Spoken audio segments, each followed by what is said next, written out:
Ladies and gentlemen, the President of the United States, accompanied by Patrick Yos, President of the Fraternal Order of Police.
National Fraternal Order of Police Executive Board, representing nearly 400,000 officers nationwide, and they were with me right from the beginning, and we appreciate it. We won't forget. Your members are the backbone of American law enforcement, and we're deeply grateful for your service, and you have done great service indeed. We're also joined by our great Attorney General, Pam Bondi. Thank you, Pam, for being here. For generations, this institution has served as a powerful voice for the brave men and women who risk their lives to protect communities all over our country, and they do it as well as anybody or better. I was delighted to earn your endorsement in every one of my presidential campaigns where we did very well, record-setting well, and I'm proud to stand with you today as the most police president, I would say, without question, in the history of America. I don't think anybody's been more for the police than I am. In recent years, far-left radicals have vilified and targeted our nation's police with Marxist prosecutors and soft-on-crime politicians, making it impossible for you to do your jobs and do them the way you want to do them, and only you know how to do them. Under the Trump administration, those days are over. We're backing the men in blue, and we're backing the blue. Very honestly, we have some of the greatest people in the country sitting right around this table. We've ended the use of lawfare against police officers and terminated unjustified federal consent decrees. I signed an executive order directing the Department of Justice to provide legal protection and financial support for officers targeted by very frivolous lawsuits. Oh, I know about frivolous lawsuits better than you do. I can tell you, I had my share of them. I ordered other federal agencies to boost funding for police recruitment, retention, and pay, and I've asked Attorney General Bondi to pursue the death penalty for anyone convicted of killing a police officer, which is very appropriate. Upon taking office, I declared a national emergency on our southern border, and we reduced the number of illegal border crossers released into the United States by 99.999%. You can't do much better than that. We've removed thousands of violent criminal illegal aliens from our communities as part of the largest deportation effort in American history. And just a few months into office, the national murder rate has plummeted by 28%. It's going down largely because of what you're doing. I'm also deeply grateful to the National Fraternal Order of Police for its resounding endorsement of the one big, beautiful bill, which is moving along very nicely with great support. It's a great bill. It's a bill that's going to cut taxes more than any bill we've ever put in the history of our country. It's going to cut costs and expenses by $1.6 trillion, which is the biggest cut in expenses ever. And it's going to do so many other things. You know, our country is doing record business right now. Record investment is coming in. Close to $15 trillion is already committed to come in for building new plants and factories. AI is big. Apple's investing $500 billion plus. They're all coming in. It also includes the largest investment in border security in our nation's history, equipping law enforcement with the tools to stop the invasion. I built a lot of wall, hundreds of miles of wall. Now we're going to build some additional wall where we feel we probably should build it after a little trial and error. and we're going to end up building more wall than even I built, and we built a lot. So I want to thank you for your support, and now let's get the bill passed. We want to get it passed through Congress without delay. In everything we do, we will give our police the respect and the protection and all of the resources that you need. I did that, as you know, nobody wanted to do it before me, where I gave you the military equipment that was excess. They called it excess military equipment. You know that about very well. I think every one of you benefited by that. It was in warehouses, billions of dollars worth in warehouses all over the country, and other presidents didn't want to give it to you. I did, and we gave it to you, and it helped out a lot and saved a lot of police officers' lives. I'd now like to ask Attorney General Pam Bondi to say a few words, followed by FOP National President Patrick Yoes, and then Washington, D.C. FOP Trustee Greg Pemberton, and Vice President of the Fraternal Order of Police, Joe Gamaldi, all great people. Thank you very much. Pam, thank you very much. Thank you, President, and thank you to the Fraternal Order of Police for being an unwavering voice for America's law enforcement. We all know there is no ordinary day in the life of a police officer. Each day, you leave your homes with complete uncertainty as to who you will encounter and what happens each day. You also stand on the front lines against cartels and foreign terrorist organizations while fighting the horrors of illegal drug and human trafficking. I was just in Poland this morning and arrived back not even 2 hours ago. And you have the respect of the entire world of law enforcement around this world. They respect all of you so much. Thank you for making all of us so proud on the worldwide stage. President Trump's Justice Department will do everything to protect you and to support all men and women who wear the badge in this country. We are fully committed to ensuring our local law enforcement officers have access to the resources, tools, and manpower you need to do your jobs. That means boosting recruitment and retention. We want the best and brightest to join your ranks just like you, and we want them to stay in your ranks. Last month, we announced $57 million in grant money available for law enforcement agencies to hire police officers. Through this funding, we anticipate nearly 1,200 new officers will be hired around the country. We're helping to pay for police officers' overtime and supporting President Trump's no tax on overtime. We've also made millions of dollars available for mental health and wellness programs for you around this country. We know how important that is. We're aggressively prosecuting criminals who assault law enforcement officers. We will not tolerate attacks on police officers.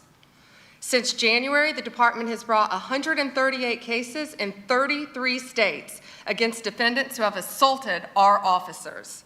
Additionally, the DOJ will no longer target police departments with bogus lawsuits and bogus investigations. We are dismissing lawsuits filed by the Biden DOJ against police departments in Louisville, Minneapolis, Albuquerque, and more. We're ending meritless investigations into Phoenix, Trenton, New York City, Oklahoma, and elsewhere. We're also ending consent decrees that take control away from you, destroy morale, and increase violence. Instead, we're working with local law enforcement to give you the tools that you need to make our streets safer. We believe in backing the blue, not just in word, but in action. The Biden administration slandered you, defunded you, and undermined your service. But we stand with you, we honor you, and we will not abandon you. Thank you on behalf of President Trump, the Department of Justice. We are 100% committed to standing with our nation's law enforcement. God bless you, and God bless America. Thank you. Thanks, Pam. Mr. President, first, thank you. Thank you for not only your support for law enforcement as the 45th president, but also your support as a 47th president and all the years in between. You've always been a steadfast supporter of the Fraternal Order of Police and law enforcement across this country. I want you to know on behalf of our nearly 400,000 members, we appreciate all that you do for us. With us today is the members of our executive board. We also have members of FOP unions in major cities across this country, which have some very serious problems that we're working with, and we appreciate the opportunity to share with you some of our views and work together on this. You know, you made a promise to us, and I want to start by saying this. You made a promise that you were going to address overtime, tax on overtime, and that was a promise made in a new big bill. One big new bill is certainly making good on that promise. We thank you for that. You know, law enforcement officers, we find ourselves in a very difficult position where we're having a serious problem with recruiting retention, as you pointed out. The problem is the people who are working right now are working so many hours and they're forced to work overtime, and now they have the tax liabilities that are associated with being pushed into different tax brackets because of being forced to work. Not only that, they're not getting to keep the money they earn. So you, in a recruiting and retention standpoint, you show appreciation for what we do, recognize what we do in the community, and I want you to know that we're proud to support the bill. This is something that needs to be happening. A promise that you made, and we appreciate you carrying through with it, and know that we're a partner in it. You also made a number of other promises to us, and promises made that we appreciate. And I want to start with one of our first people I'd like to recognize. You promised, and here we're on our nation's capital, revitalizing the city and making it safe again. And no one knows that better than the person who lives it every day and leads the officers in the Metropolitan Police Department and our labor union, and Greg Pemberton. And I'll ask Greg to say a few words. Thank you, Pat, and thank you, Mr. President, for having us. My name is Greg Pemberton. I represent 3,000 police officers that work here for the Metropolitan Police Department in Washington, D.C. The crisis that we're facing, which frankly is more of a calamity, is a staffing crisis. We are authorized to have 4,000 sworn police officers here in the nation's capital. Unfortunately, as of today, we only have 3,190. Over 800 vacancies that we have here for this Metropolitan Police Department. And the worst part is that over the past 5 years, we've had a net loss of 600 police officers who've just left this agency in a mass exodus. And the reason for that is that our city council here in the District of Columbia has passed layers and layers and layers of legislation that prohibits our officers from being able to do their job.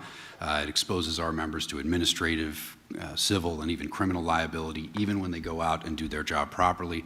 It has also stripped our members of their labor protections to fight off these frivolous complaints and these erroneous allegations of misconduct. It all makes for an environment that is almost impossible to keep these staffing levels what they need to be. Frankly, Mr. President, I think the nation's capital, the District of Columbia, is not just a city of 700,000 residents. This is the nation's capital, and it belongs to everybody. It belongs to every American. It should be a safe city. It should be a pinnacle of American society. It should represent the freedom and democracy that we all cherish so much. And anybody should be free to come here and experience that and see what it is that we are here in this country. And the sanctity and safety of the District of Columbia shouldn't be left in the hands of a city council that subscribes to these radical ideologies that we all know are failed, and that we have the empirical data that it doesn't work. It only increases crime and makes cities more dangerous. I want to thank you for creating the Make DC Safe and Beautiful task force. I've met with Orville Green. I find him to be phenomenally qualified to help us out of this mess. I also want to thank you for the appointment of Janine Pirro for the USAO position of DC. I've met with her recently, and I found her plan to solve and tackle a number of these problems very promising and very optimistic. So the 3,000 police officers stand at the ready, Mr. President, to help you make DC great again, and hopefully we can solve some of these problems and fix crime here in the nation's capital. Thank you very much. Mr. President, it's the topic of the day, pretty much every day now, is the unmitigated disaster that has created in cities across this country with the open borders. And all the problems that it has done for quality of life, it's done for safety within our communities, safety of the officers that work in the communities, and you've been a great advocate of putting us back together. And I'll ask our Vice President Joe Grimaldi to touch on. President Trump, I think I'd be remiss if I didn't start by saying thank you. Thank you for the incredible efforts by you and your administration to deport these people who have come to our country illegally and then refuse to follow the very laws that we hold so sacred. Our officers, especially in sanctuary cities, are tired of arresting the same people over and over again who never should have been here in the first place. We have lost friends, co-workers, unimaginable trauma to American citizens and families. And the most frustrating part from a law enforcement perspective, what it was 100% avoidable. And now we have judges who are standing up for gang members, murderers, robbers, rapists, blocking deportations, obstructing the very will of the American people. It's a disgrace. And if they had a shred of integrity, which I assume they don't, they would resign in shame for what they're doing right now. But I would just ask that you continue to work with us, continue to support with us so that we can partner with all of our great federal agencies out there, continue to carry out this mission. And again, thank you for securing the border and once again making our country one of law and order. Thank you very much. Very nice. Yes. Sorry. Yes. We're going to have a little discussion now, very private. And I just want to thank you all for being here. And thank you very much, media. Appreciate it. Thank you very much. Mr. President, any response to Elon Musk claiming that the Epstein files?